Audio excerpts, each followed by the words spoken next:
है हड़ताल का हल। इसलिए अपनी आवाज को पहुंचाने और अपने हक को पाने के खातिर कर्मचारियों का इसे अस्त्र माना जाता है। लेकिन यही हड़ताल जब बार बार होने लगे तब सवाल उठते हैं, सवाल इसे करने वालों पर भी और सवाल कर्मचारियों की आवाज को ना सुनने वालों पर भी। देश में महंगाई का आलम क्या है, ना तो किसी से छुपा है और ना ही किसी को बताने की दरकार है। लेकिन फिर भी इसी के खातिर हड़ताल पर जाना पड़े। छत्तीसगढ़ में अधिकारी इसी मांग को लेकर 10 दिन से हड़ताल पर है। मांग है केंद्रीय कर्मचारियों के समान ही 43% महंगाई भत्ता देने की। हालांकि हड़ताल पर जाने से पहले अल्टीमेटम भी दिया गया था, लेकिन फिर भी सरकार का इस पर गंभीर न होना, जो होगा सो देखा जाएगा, इस तरीके के रवैये वाला माना जा सकता है। और सवाल यह भी है कि राजधानी की कब तक राजधानी के गलियारे में हमारी मांगे पूरी करो के नारे से गूंजती रहेगी।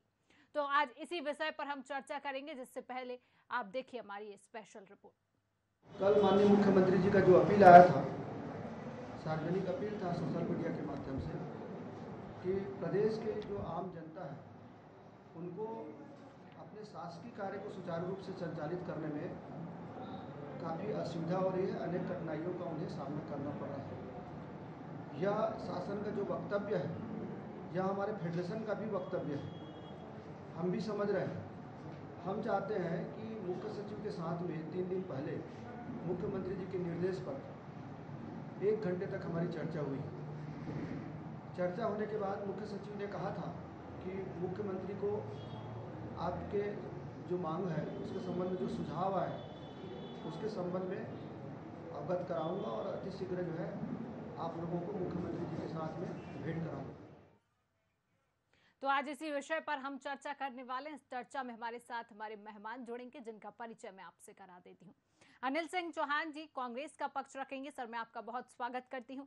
राजीव चक्रवर्ती जी जो बीजेपी का पक्ष रखेंगे, सर मैं आपका भी बहुत स्वागत करती हूँ। और अखिल पांडे जी जो वरिष्ठ पत्रकार है, सर मैं आपका भी बहुत स्वागत करती हूँ। तो सबसे पहले मैं अनिल सिंह चौहान जी के पास आना चाहूंगी कि जब सरकार को पहले ही नोटिस दिया जा चुका है अनिल जी, तो उसके बावजूद भी कर्मचारियों को हड़ताल पर जाने की नौबत क्यों आ गई? नोटिस मिला है निश्चित रूप से कर्मचारियों का, और सरकार बहुत संवेदनशील है कर्मचारियों की मांग को लेकर। लेकिन देखिए अभी माननीय मुख्यमंत्री भूपेश बघेल जी की कैबिनेट ने निर्णय लिया और 6% इनका महंगाई भत्ता बढ़ाया गया। उसके बाद माननीय कर्मचारी संगठनों से और कर्मचारियों से सरकार का यह अनुरोध है कि आप स्ट्राइक से वापस आए। छत्तीसगढ़ की जनता का हित प्रभावित हो रहा है, पूरी तरह से कामकाज ठप हो।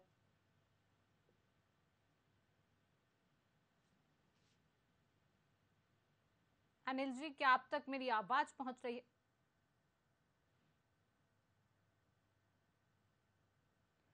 तकनीकी समस्या के कारण अनिल जी से हमारा संपर्क नहीं हो पा रहा है। तो मैं राजीव जी के पास आना चाहूंगी। राजीव जी, जब प्रदेश सरकार ये बात मान रही है कि महंगाई बढ़ी है तो उसके अनुसार महंगाई भत्ता देना चाहिए, क्योंकि बयानों में तो महंगाई बढ़ जाती है, केंद्र सरकार पर निशाना साधने के लिए महंगाई बढ़ जाती है, लेकिन महंगाई भत्ता बढ़ाने की जब बात आती है तो सरकार कार्रवाई की बात करती है।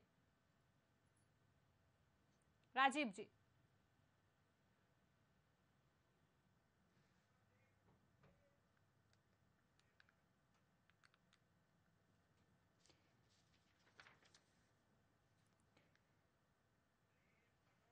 हड़ताल जब बार बार होने लगे तो सवाल उठते हैं, सवाल इसे करने वालों पर भी उठते हैं, और जो कर्मचारी हड़ताल पर बैठे हुए हैं उनकी मांग को ना सुनने वालों पर भी।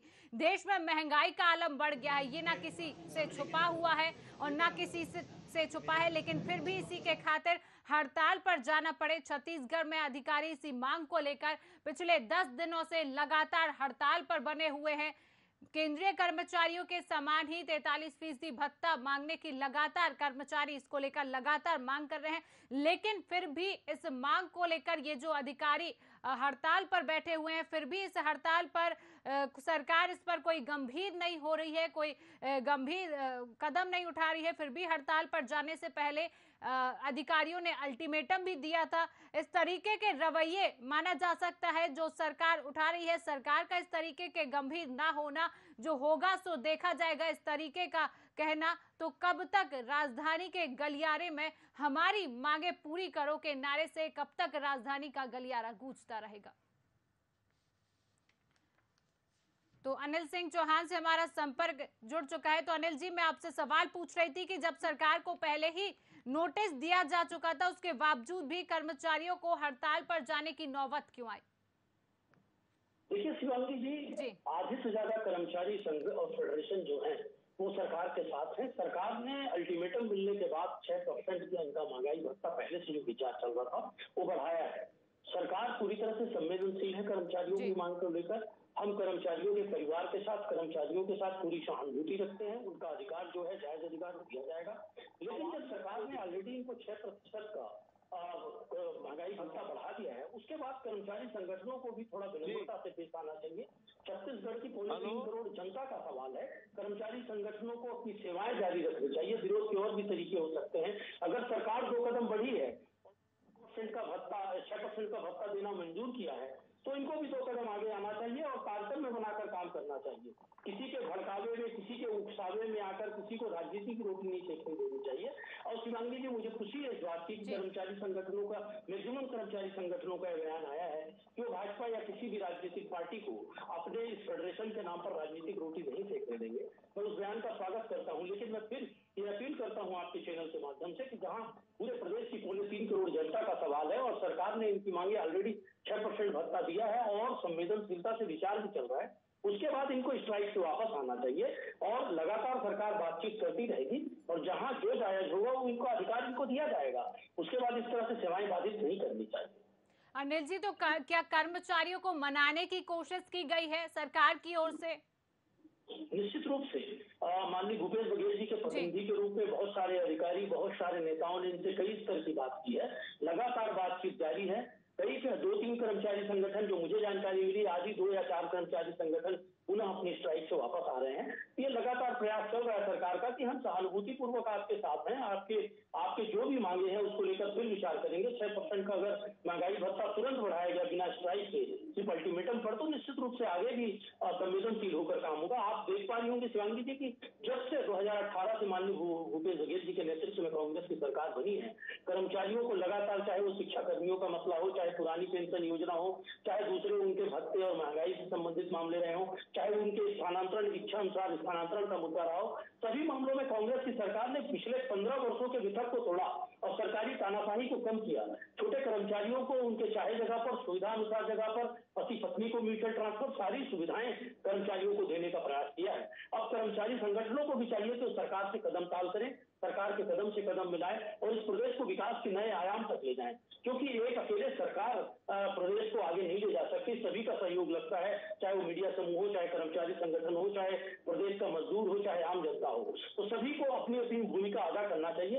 इस तरह एडामेंट होकर आंदोलन करना, इस तरह सारे काम बाधित कर देना, ये प्रदेश की सरकार के साथ ही जनता के साथ द्रोह की श्रेणी में है।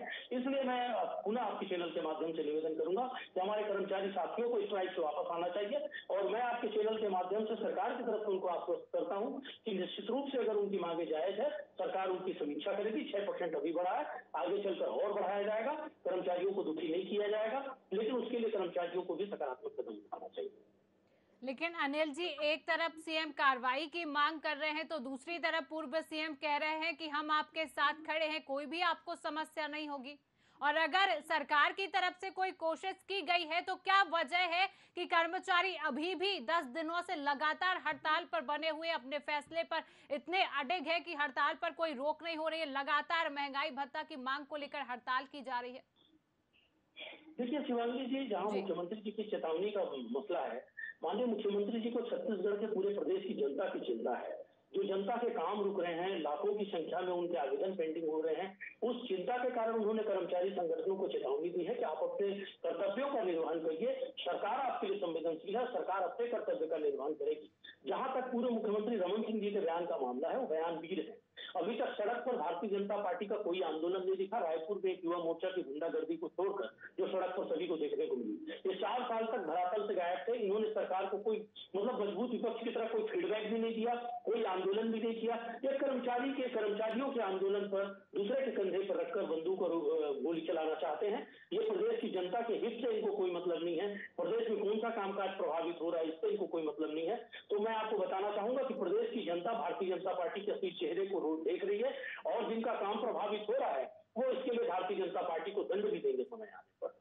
राजीव जी हमारे साथ जुड़े हैं। राजीव जी, आपने अनिल जी की बात सुनी है, वो कह रहे हैं कि प्रदेश की जो सरकार है वो बीजेपी को जानती है कि कंधे पर रखकर ये गोली चला रहे हैं। तो इसी तरह मैं एक सवाल और करूंगी राजीव जी आपसे कि जब प्रदेश सरकार ये बात मान रही है कि महंगाई बढ़ी है तो उसके अनुसार महंगाई भत्ता देना चाहिए, क्योंकि बयानों में तो महंगाई बढ़ जाती है, केंद्र सरकार पर निशाना साधने के लिए भी महंगाई बढ़ जाती है, लेकिन जब महंगाई भत्ता बढ़ाने की बात आती है तो सरकार कार्रवाई की बात करने लगती है। राजीव जी देखिए, मध्य प्रदेश सरकार ने किया है जो समान सरकार के बराबर किया है। और जब छत्तीसगढ़ की सरकार ने घोषणा की थी, जब उनके जन घोषणा पत्र में भी था, और भूपेश बघेल जी और टीएस बाबा जी ने जाके कहा था, जब यही कर्मचारी बंधु हड़ताल कर रहे थे कि हमारी सरकार का पहला वर्ष रहेगा किसानों का, दूसरा वर्ष हमारे कर्मचारी बंधुओं का रहेगा।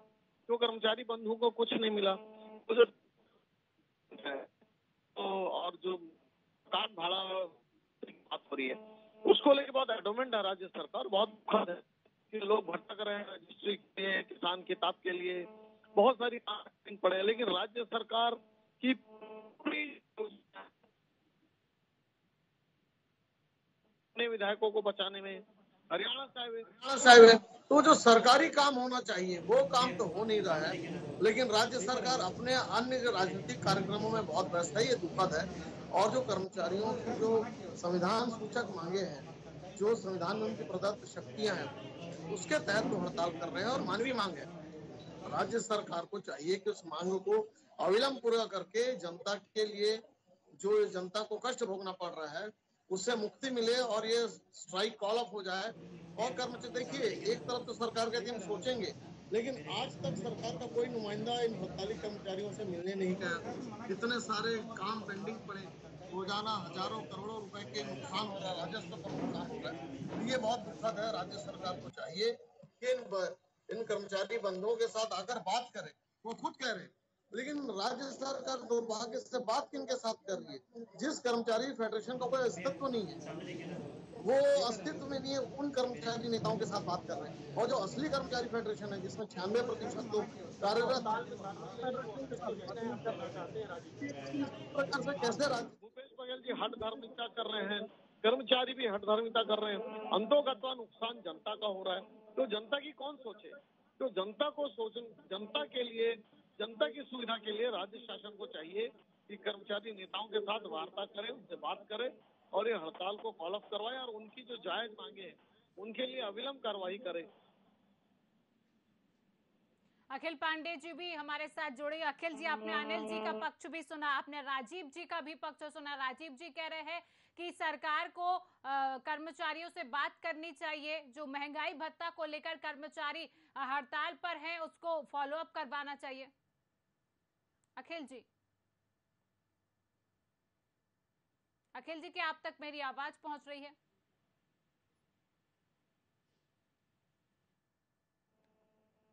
लगता है अखिल जी तक मेरी आवाज नहीं पहुंच रही, तो मैं वापस अनिल जी के पास आना चाहूंगी। अनिल जी, राजीव जी की बात आपने सुनी है। राजीव जी जो कह रहे हैं कि सरकार पहले वर्ष कहती है किसान का है और दूसरा वर्ष कहती है कि कर्मचारियों का है, लेकिन जो मांग लगातार कर्मचारी कर रहे हैं उनकी मांगों को पूरा नहीं कर पा रही है सरकार। शिवांगी जी, मैं निश्चित रूप से राजीव जी की सिर्फ एक बात से सहमत हूँ कि सरकार ने कहा था कि हमारा पहला काम किसानों को उत्थान है। किसान जिस तरह से आत्महत्याएं कर रहे थे, छत्तीसगढ़ किसानों की आत्महत्या का गढ़ बन गया था, तो निश्चित रूप से सरकार ने संवेदनशील होकर सबसे पहले किसानों के लिए काम किया, चाहे उनकी कर्ज माफी का मसला हो, चाहे उनको धान का बोनस मामला हो, मतलब सारी तरह के काम किए गए, चाहे लोहंडी किसानों को जमीन लौटाने का हो, चाहे आदिवासी क्षेत्रों में जो किसान है उनसे वनोपज की खरीदी का मसला रहा हो, किसानों के लिए लगातार सरकार ने काम किया।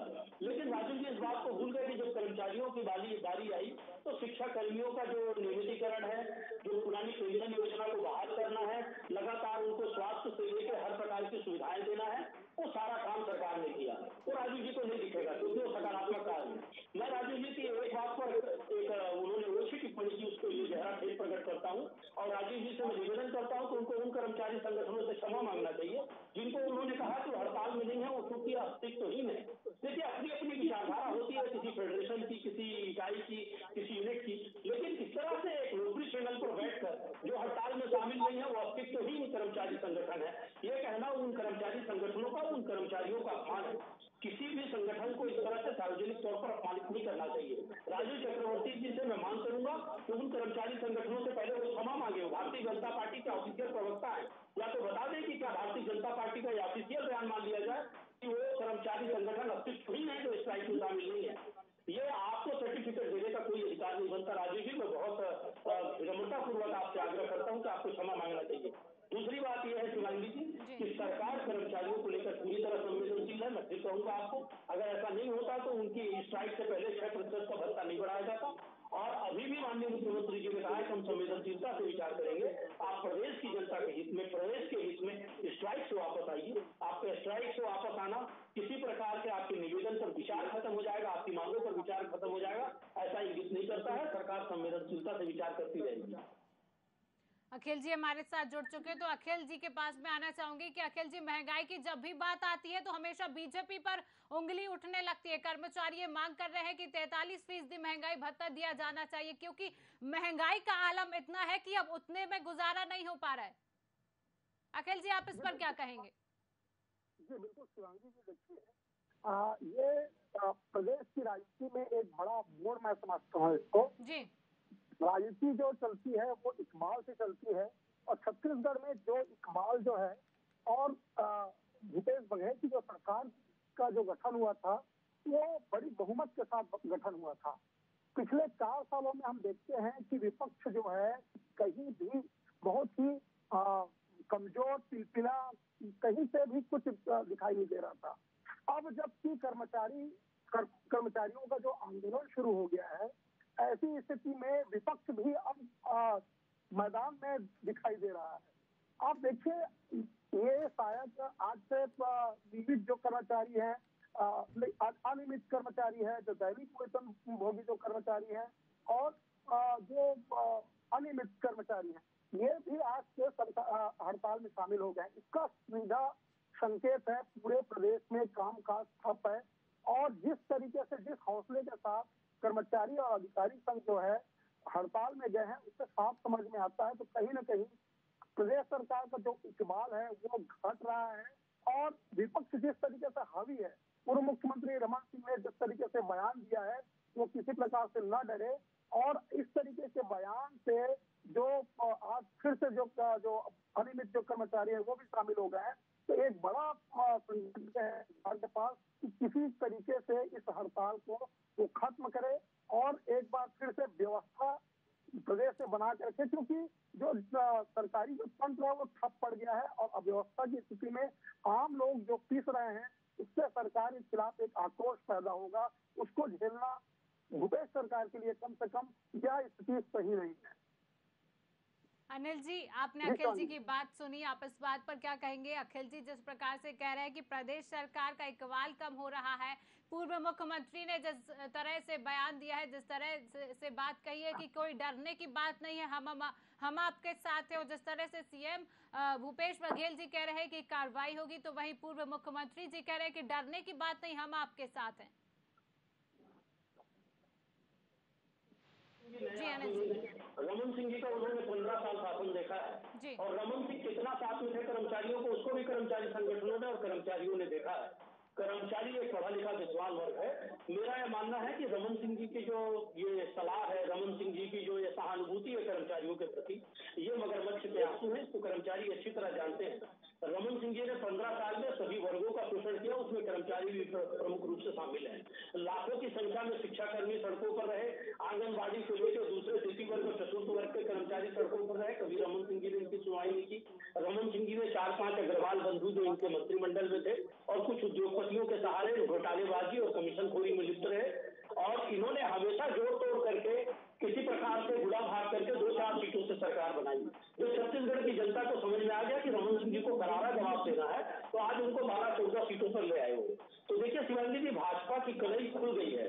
छत्तीसगढ़ की जनता इनके किसी प्रकार के बहकावे में नहीं आएगी, और मैं उम्मीद करता हूं कि कर्मचारी संगठन भी इनके कर्मचारी भी इनके असली चेहरे को पहचान चुके हैं। लगातार जिस तरह से कर्मचारियों के हित में भूपेश बघेल जी की लोकप्रिय सरकार ने कदम उठाया है, उसको कर्मचारी जानते हैं। और मैं फिर कह रहा हूँ आपसे कि निश्चित रूप से कर्मचारियों के हित में लगातार ये कदम उठाए जाते रहेंगे और कर्मचारियों के हित में सरकार संवेदनशील है। राजीव जी, इस बात पर आप क्या कहेंगे कि ये कह रहे हैं कि प्रदेश सरकार हित में कदम उठाएगी, दूसरी तरफ कह रहे हैं कि बीजेपी जब पूर्व मुख्यमंत्री रमन सिंह थे तो सभी वर्गों का शोषण किया गया है। राजीव जी, शोषण होता तो 15 वर्षों का 3 मैंडेट नहीं मिलता। जो 3 मैंडेट मिला इसीलिए मिला कि हम कर्मचारियों के साथ, शिक्षकों के साथ, कर्मचारियों के साथ, छात्रों के साथ, बेरोजगारों के साथ हम रहे, इसलिए हमको 3 मैंडेट मिला। और रही बात, अभी कांग्रेस ने धोखा किया, कर्मचारियों के साथ छल किया, गृहिणियों के साथ छल किया, हम शराबबंदी करेंगे, बेरोजगार बंधुओं के साथ छल किया कि हम बेरोजगारी भत्ता। तो ये छल की सरकार है, ये धूर्त लोगों की सरकार है, ये बेईमान लोगों की सरकार है। और ये जो 15 साल की बात, वो तो सुशासन था, उस सुशासन के खिलाफ हम साथ में खड़े उस सुशासन की सरकार। और ये जो कुशासन की सरकार है जिसमें झूठ और बेईमानी से सत्ता में आई है, उसके खिलाफ हम कर्मचारियों के साथ लामबंद होंगे। और जो कर्मचारियों की जायज मांग रहेगी उस मांग के लिए हम साथ में खड़े रहेंगे और सरकार के साथ कदम से कदम लड़ाई करेंगे। और सरकार को चाहिए मानवीय आधार पर, छोटी सी बात है, आपने 6% और बढ़ा दिया है और 5% की बात और है, उसे बढ़ा दीजिए। और जो हाउस रेंट अलाउंस की बात कर रहे हैं वो उनके मानवीय अधिकार है, उसे दे दीजिए। कर्मचारी भी तैयार है, वो तो कहते हैं आप 1 कदम बढ़ाइए, हम 10 कदम आगे बढ़ाएंगे। लेकिन सरकार का रवैया बड़ा दुखद है। सरकार का कोई नुमाइंदा अभी तक बात करने नहीं है। वो कह रहे हैं कि हमको मुख्यमंत्री के साथ बात करना चाहते हैं। तो ये जो गैर जिम्मेदाराना हर सरकार का हठधर्मिता है वो बहुत दुखद है। सरकार को चाहिए कि तारतम्य उपलब्ध कराएं ताकि जो जनता पिस रही है, इन सब के बीच में एक वर्ग है जिसकी चिंता नहीं कर रही है सरकार। वो जनता जो मीलों दूर से आती है कि मेरा किसान किताब दिख जाए, बहुत दूर से आती है कि मेरे आरटीओ के कागजात दुरुस्त हो जाए, बहुत दूर से आते कि हमारे कचहरी के काम हो। तो उस जनता के बारे में सरकार नहीं सोची थी। सरकार अपनी हठधर्मिता की ओर पड़ी है। सरकार अपनी राजनीतिक आकांक्षाओं के लिए होटल में बैठी हुई है, दूसरे प्रदेश के विधायकों को शराब उपलब्ध करा रही है। सरकार को चाहिए कि तुरंत इस मामले में एक कोऑर्डिनेशन कमेटी बनाए और एक बात कर ये हड़ताल के गतिरोध को तोड़े। अखिल जी, आप इस बात पर क्या कहेंगे कि राजीव जी ने कहा है कि सरकार जो है वो जनता के बारे में नहीं सोच रही है कि दूसरे प्रदेश के विधायक होटल में रहते हैं और वहां पर अवैध शराब उपलब्ध कराई जाती है, और जब कर्मचारी मुख्यमंत्री से बात करना चाहते हैं तो अभी तक मुख्यमंत्री जी से कर्मचारियों की बात नहीं हो पाई। अखिल जी, जो बात है ये तो एक सियासी बात है, लेकिन मुख्य तौर पर जैसे मैं आपको बताया, वो एक बड़ी चीज ये है कि चुनावी वर्ष है।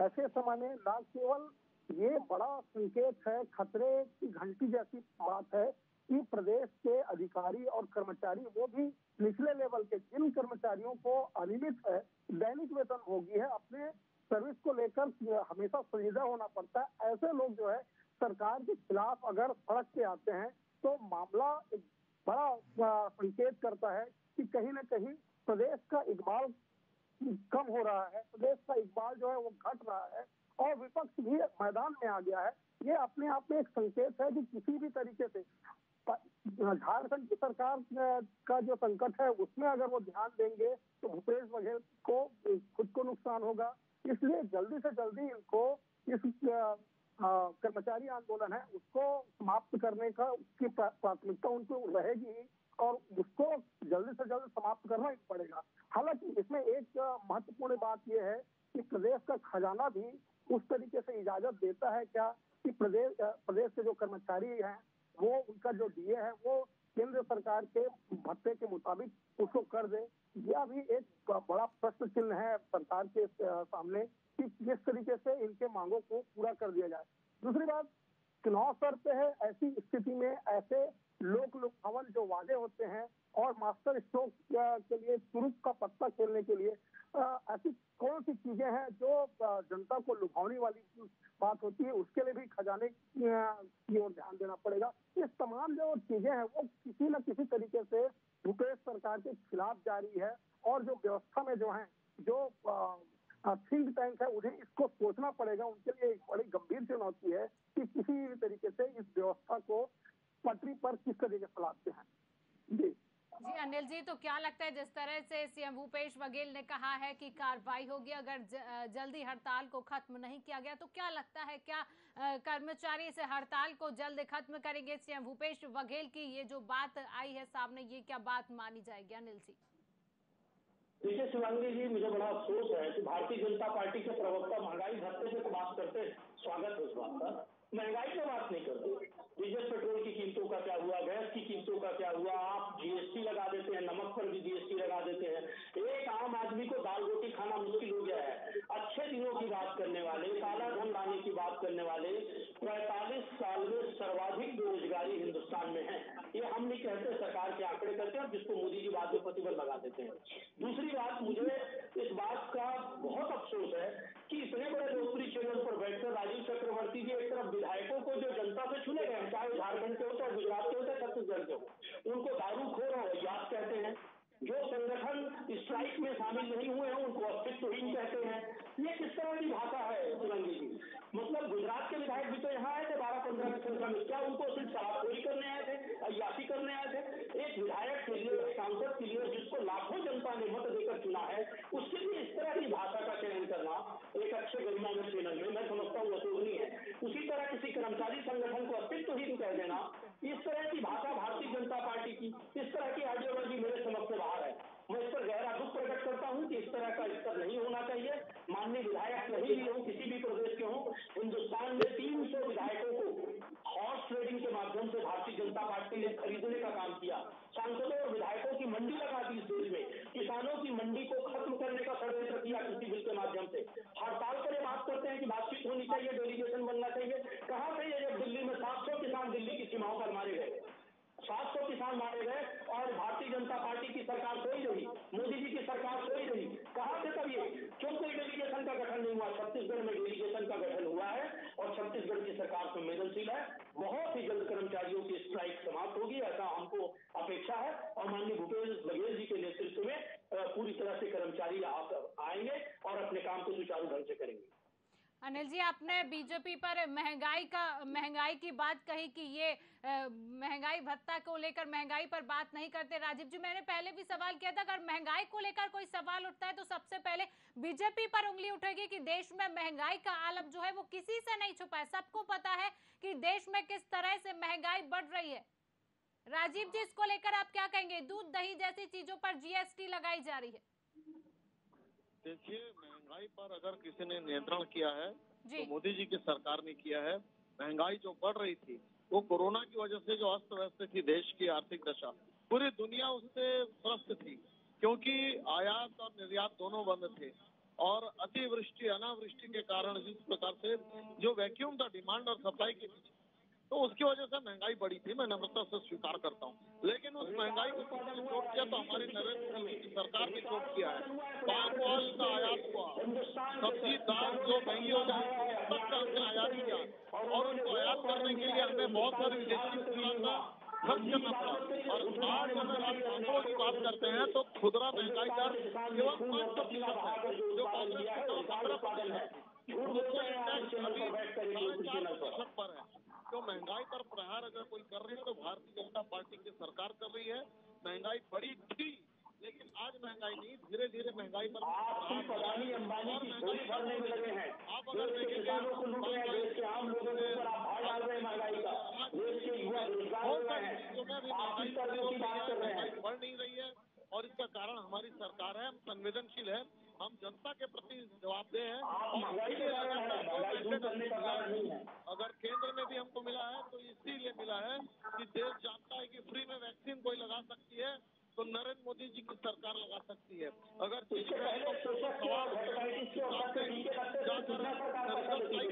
हमारी सरकार बात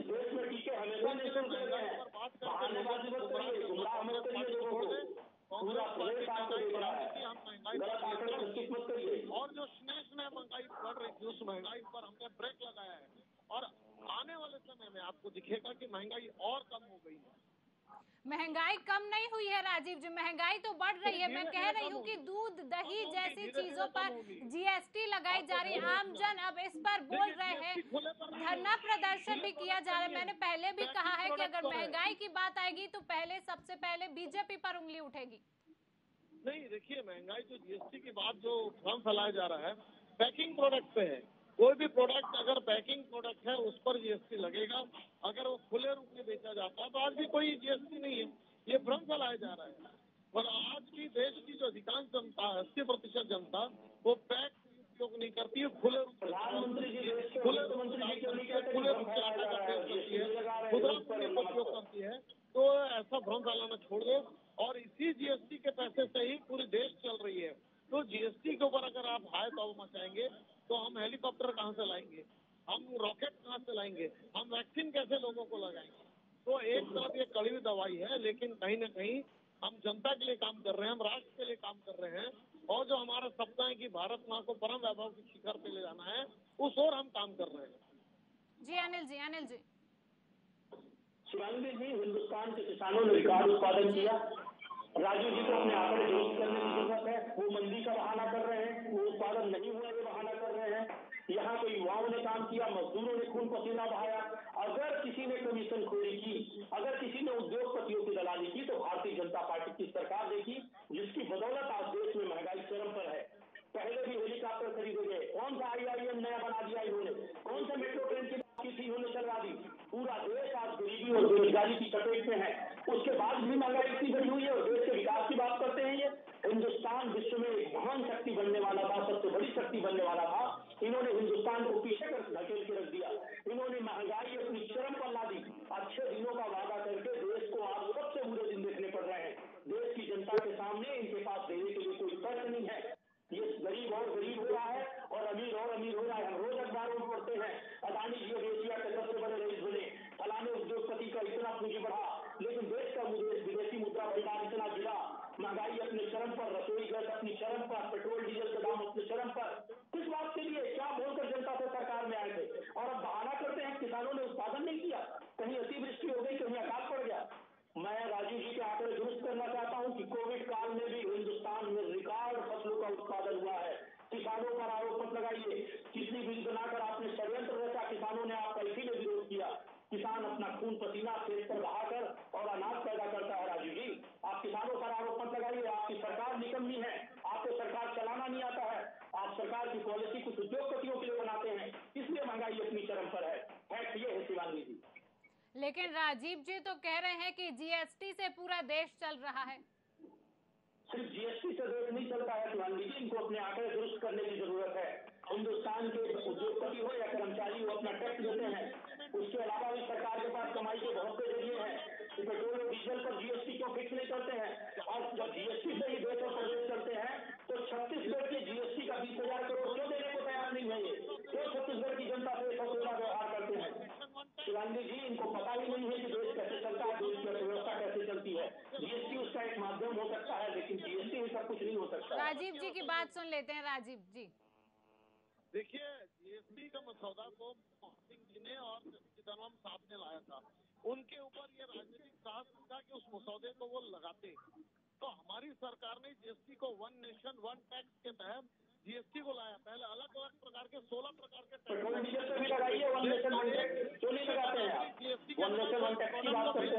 था, उसे सी फॉर्म की जरूरत पड़ती थी। और जीएसटी से आज एक लघु व्यापारी अपने उत्पाद को फरीदाबाद, हैदराबाद, फैसलाबाद कहीं भी भेज सकता है। तो ये अगर कोई भी सीतापुर कहीं भेज सकता है, तो इसीलिए और महंगाई और बेरोजगारी आपकी और गरीबी और आपकी सरकार जो चरम पर है और केंद्र की मोदी सरकार को जनता कभी माफ नहीं करेगी। जो पैकेजिंग प्रोडक्ट है उस पर जीएसटी लग रहा है और ये पहले से लागू है। जीएसटी के मसौदे में थे। तो जीएसटी के लिए तो हमको कोष मिल रहा है, उसको से नदी में पुल बनेगी, नई सड़कें बनेगी। अब आप बोलेंगे जीएसटी भी नहीं लगाया जाए तो किसी ने तो और जीएसटी और महंगाई लगाकर आप बनाएंगे वार करने के लिए 8 सालों में बहुत कुछ बना चुके हैं राजू जी, जिसको देश की जनता देख रही है। बहुत बड़े अर्थशास्त्री की तरह बड़े बड़े बयान भी मत बनिए। अरे भाई, आपका मसौदा आपका अर्थशास्त्र वही समझ में आ गया जब आप पहले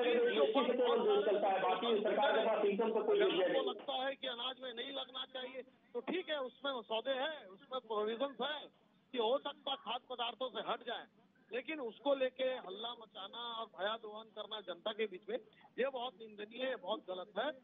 तो हमको चाहिए कि हम राजनीतिक प्रतिभावनाओं को छोड़कर हम जीएसटी का स्वागत करें, हम महंगाई पर वार करें, हम अच्छे से जो इस प्रकार से उत्पाद नीति आ रही है, तो ज्यादा से ज्यादा प्रोडक्शन होगा तो ये जो वैक्यूम है ये कम होगा, महंगाई कम होगी।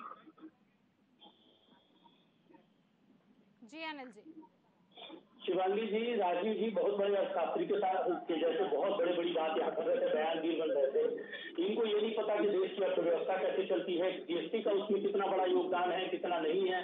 ये ऐसे बयानबाजी कर रहे थे और महंगाई इस तरह से कि कोई मांग ना की जाए, जीएसटी को स्वीकार कर लिया जाए तो महंगाई कम हो जाएगी। मुझे इनके तर्क ही समझ में नहीं आ रहे थे। ये अपनी मोदी सरकार को क्यों नहीं समझाते?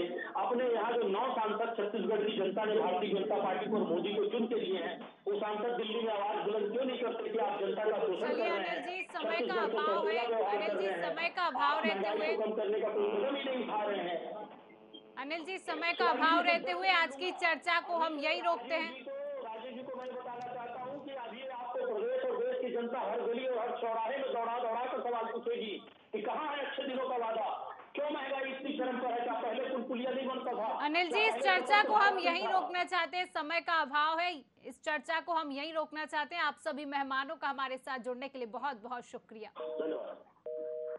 तो छत्तीसगढ़ के कर्मचारी अधिकारी फेडरेशन की हड़ताल का मामला अब पक्ष और विपक्ष का मुद्दा बन गया है, जहां एक और छत्तीसगढ़ के मुख्यमंत्री भूपेश बघेल ने पहले कर्मचारियों से काम पर लौटने की अपील के बाद अब काम पर नहीं वापस आने वाले कर्मचारियों के खिलाफ कार्रवाई की चेतावनी दी है।